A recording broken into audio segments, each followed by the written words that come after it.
Department of Agriculture. A little earlier, he was also director of Madras Transport. I wouldn't want to read this piece out to you, but they say that at one time when he was director of Madras Transport, he was handling about 3,000 buses and 40,000 staff. And the story goes that he once took a bus and midway on its journey and drove it with all its passengers for about 80 kilometers simply to prove a point. So you have a man who was really hands-on very early in his career. Thereafter, he also, as a mid-career option, he was given the Edward Mason's Fellowship, went to Harvard, and completed his master's degree in public administration. His assignments in Delhi are very impressive.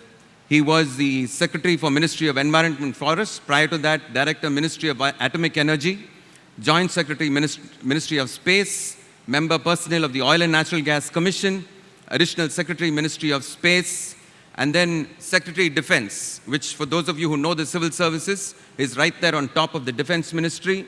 Then he was also Secretary of Internal Security at a time when it became a subject of very hot debate and they needed someone to really handle this. Mr. Seshan was chosen for the task.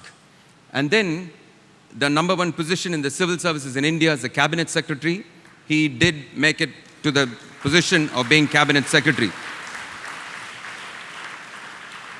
Thereafter, he was also a member of the Planning Commission, and which is from where he moved on to becoming the Chief Election Commissioner of India.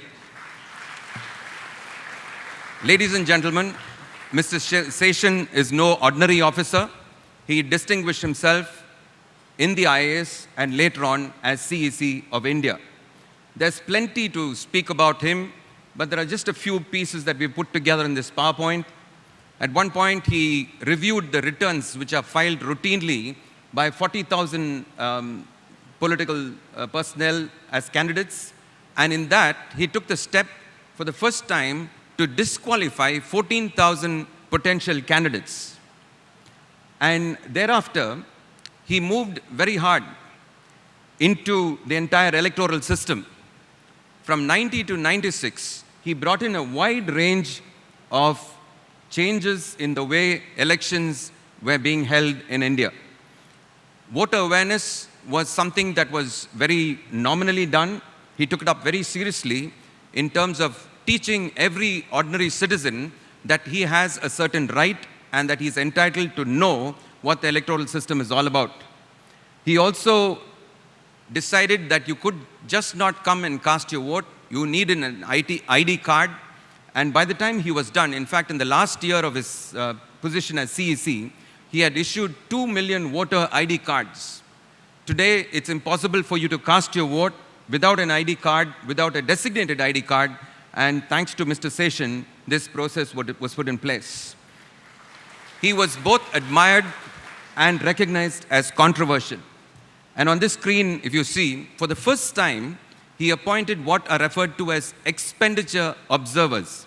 And these expenditure observers would go pretty deep into the returns being filed by the candidates in terms of the nature of expenditure, and they were given the right to go deep and inquire into it as well. This has made it extremely difficult for candidates to cook up accounts, to cook up data, and has also restricted the amount of black money being pushed into elections.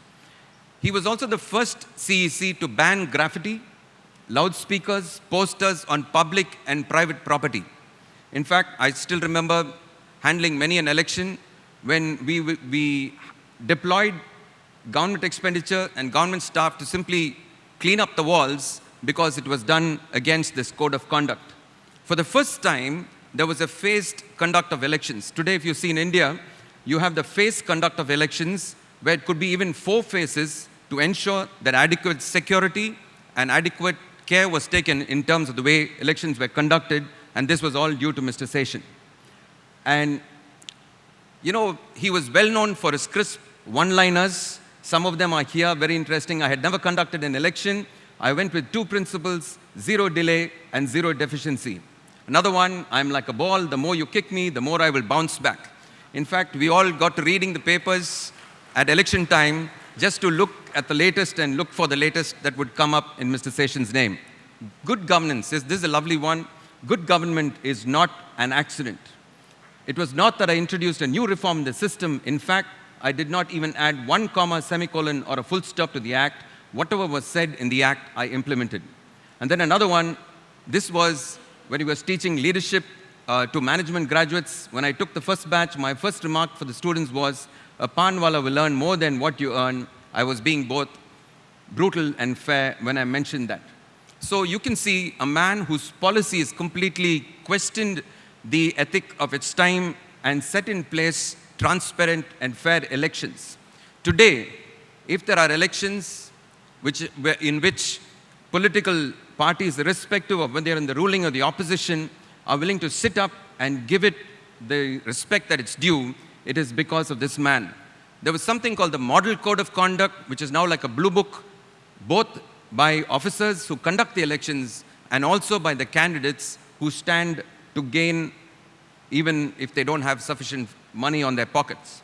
This work that he did as the Chief Election Commissioner, I could go on, but like someone mentioned, you Google it up and you'll get a huge amount of data and a lot of lovely anecdotes on Mr. Seshan.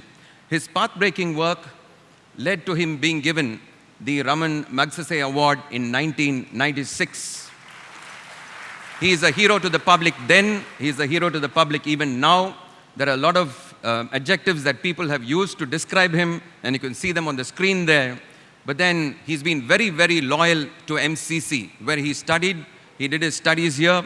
He went on to join the civil services just from the same campus. He's always been available for consultation, for discussions.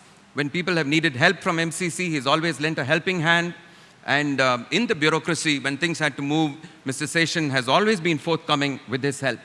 He's also had a wish list for MCC. He wishes that the day would come when there would be several schools of excellence in some of the departments which have the capacity to do so in our college. Here's a picture of him with Mr. Rajiv Gandhi, the Prime Minister then.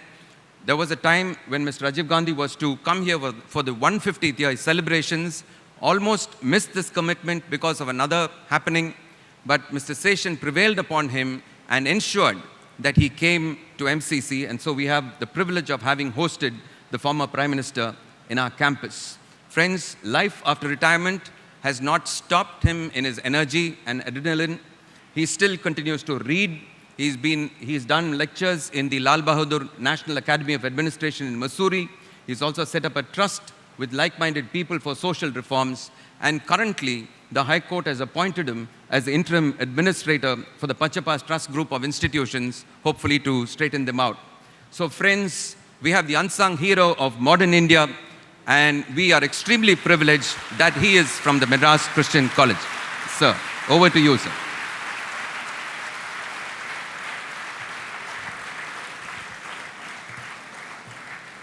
Thank you, Wilfie. Now I'm going to read out the plaque which will be presented to Mr. T.N. Seshan.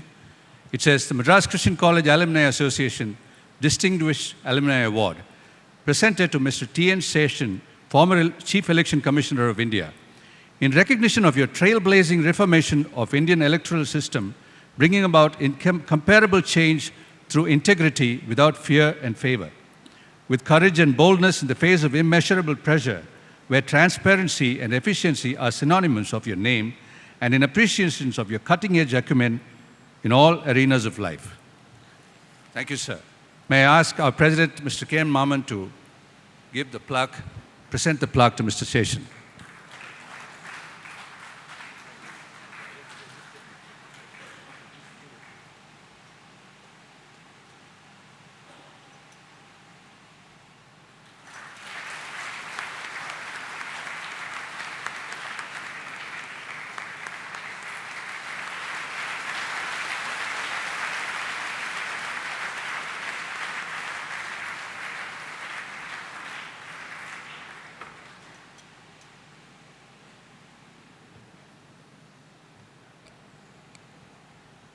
And sir, may I request you to address the gathering?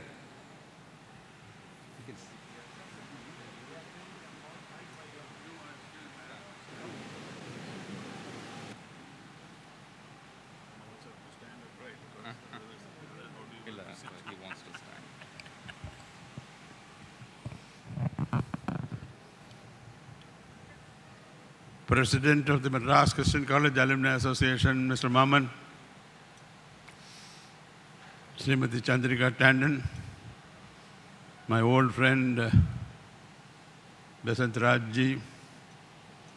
Far too many names to mention. I won't waste time like a political speaker referring to all the people who have to be referred to, because that's a way of avoiding having to say anything at all. I'm deeply thrilled and honored to be standing here in front of you today to receive this award. I'm humbled. I'm deeply conscious that there are people who are far more eminently qualified to get this award than myself. What made the association choose me for the first award, I don't know. In another few days, I would have seen 1,000 moons. I would have crossed the age of 80. There are very few in the audience who are of my vintage, of which I recognize only B.M. Arthur. Things have changed in the last 60 years tremendously. Education has changed out of shape.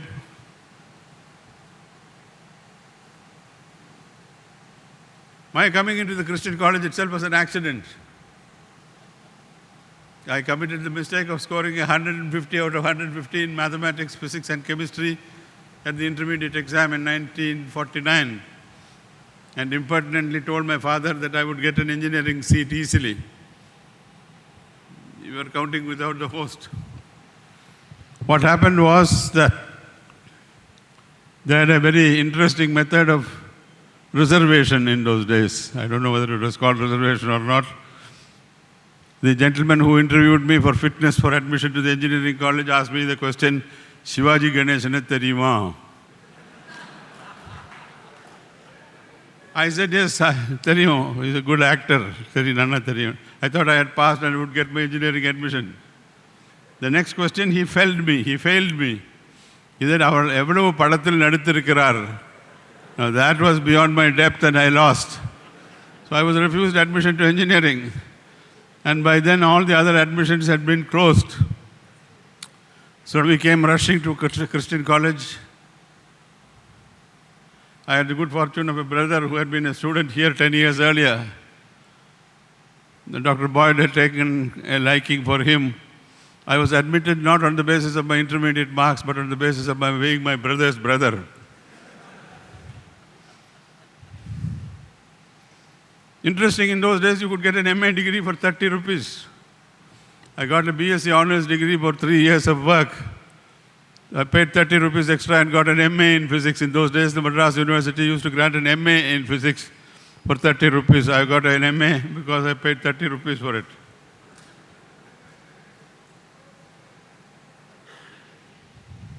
The presenter mentioned all that I have done about as Chief Election Commissioner. Some of it is poetic exaggeration, of course. He did not tell you that I stood in front of Odeon Theatre selling stand tickets as conductor in the Director of Transport days. He didn't tell you that I have driven a bus on Broadway. Driving a Leyland bus on Broadway is the closest approach to God. You don't need anything else in order to make you think of God except to drive a Leyland bus on Broadway. Some gentleman with a sense of humor had called it Broadway. And the road is not one way, it is both ways. So you drive a Leyland bus from 6 a.m. in the morning till 2 in the afternoon, taking some of the trips through Broadway, you see God repeatedly. I can go on. I don't want to continue with anecdotage because I want a couple of points to make. It's a tremendous pleasure to come back to Christian because last time I came, I told the then principal that why don't you get a pot of paint on some of these buildings. I noticed with pleasure that all the buildings are beautifully well painted today. Those were days, I think, when the college was in financial distress. Today the college is not, I am told, in financial distress anymore. What do you do? The college has completed 175 years as of last December. I came here in 1988 with Rajiv Gandhi as his chief security officer. That was the 150th year. Now, in another 25 years, you would have completed 200 years. Are we going to have the same college, same Anderson Hall with poor audio?